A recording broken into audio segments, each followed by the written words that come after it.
This is DOOGEE T20, and today I would like to demonstrate how you can add an event to Calendar on this device.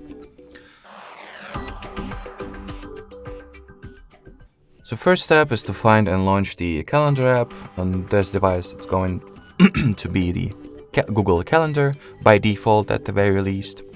Then select the date that you would like to create an event on. So let's say I'll go with 26th of May.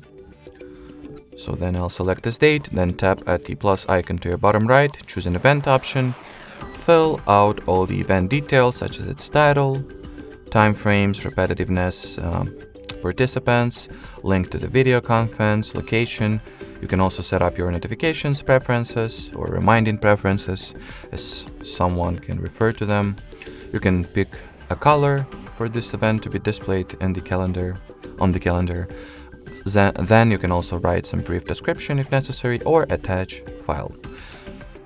Once you are ready to save the event, just hit the save button, and here's my event. By tapping on it, you can check its details, edit those details, or you can also delete an event if necessary. Alrighty, so that will be it for today. Thanks for watching, and bye bye.